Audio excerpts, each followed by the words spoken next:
કેન્દ્રીય ગૃહ મંત્રાલયના આદેશ મુજબ આજે 7મી મે સમગ્ર દેશમાં સિવિલ ડિફેન્સની મોક ડ્રીલ યોજવામાં આવી છે, જેના ભાગરૂપે જામનગરની કલેક્ટર કચેરી ખાતે કલેક્ટર કેતન ઠક્કરના અધ્યક્ષ સ્થાને ગઈકાલે મંગળવારે એક બેઠક યોજવામાં આવી હતી। આ બેઠક ગુજરાત સરકારની સૂચના પ્રમાણે આયોજિત કરવામાં આવી હતી। આજે 7મી મેના દિવસે બપોરે 4 વાગ્યે સાયરન વાગશે અને રાત્રે 8 વાગ્યાથી 8:30 વાગ્યા સુધી લોકોએ પોતાના રહેણાંક, કોમર્શિયલ જગ્યાઓ અને ઉદ્યોગોમાં સ્વૈચ્છિક અંધારપટ રાખવાનો રહેશે। એ પ્રકારની સૂચનાઓ ગઈકાલે મંગળવારની બેઠકમાં આપવામાં આવી હતી। આ બેઠકમાં કલેક્ટર ઉપરાંત મ્યુનિસિપલ કમિશનર દિનેશ મોદી, જિલ્લા વિકાસ અધિકારી વિકલ્પ ભારદ્વાજ અને એસપી પ્રેમસુખ ડેલુ સહિતના અધિકારીઓ હાજર રહ્યા હતા। આમ તો અધિકારીના જણાવ્યા પ્રમાણે આજે બપોરે 4 વાગ્યે સાયરન વગાડવામાં આવ્યું હતું, તેમજ સાંજે 8 થી 8:30 વાગ્યા દરમિયાન સમગ્ર જામનગર જિલ્લામાં બ્લેકઆઉટ એટલે કે અંધારપટ રાખવામાં આવ્યો હતો। છતાં આ અંગે ગઈકાલે મંગળવારે આ બેઠકના અંતે કલેક્ટરે આપેલી વિગતો દર્શકોની જાણકારી માટે પ્રસ્તુત છે।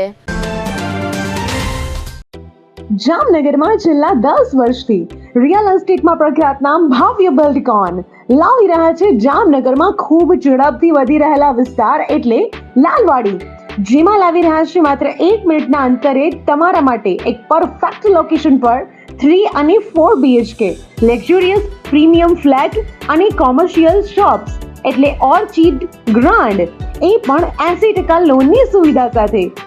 तो चलो बात करिए ऑर्चिड ग्रांड ना विशेषताओं અને સુવિધાઓની।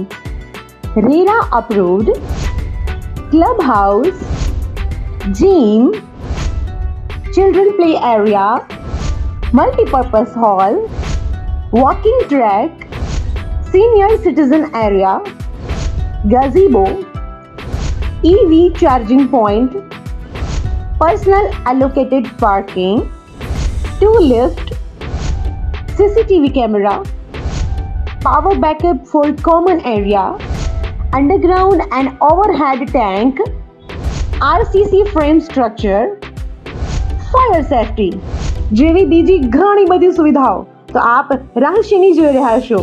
અત્યારે જ સ્ક્રીન પર આપેલા નંબર પર કોલ કરો કે પછી સાઇટ મુલાકાત લો।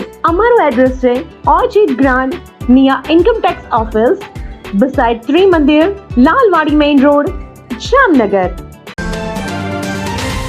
ગુજરાત સરકારના નિર્દેશન મુજબ આજરોજ એક ઉચ્ચ કક્ષાની મિટિંગનું આયોજન કરવામાં આવેલું, જેમાં આવતીકાલે તારીખ 7/5/2025ના રોજ જામનગર જિલ્લામાં આપણો વ્યૂહાત્મક સરહદી જિલ્લો છે અને સંરક્ષણની રીતે પણ ખૂબ અગત્યતા ધરાવતો જિલ્લો છે, એમાં એક મોક ડ્રીલનું આયોજન કરવામાં આવેલું છે।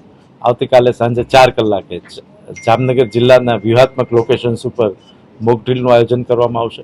સાંજે 4 કલાકે એક સાયરન વાગશે, ત્યારબાદ મોક ડ્રીલનું આયોજન કરવામાં આવશે અને ત્યારબાદ રાત્રે 8 કલાકે સમગ્ર જામનગર જિલ્લાના નગરજનોને બ્લેકઆઉટ કરવા માટેની પણ અપીલ કરવામાં આવે છે।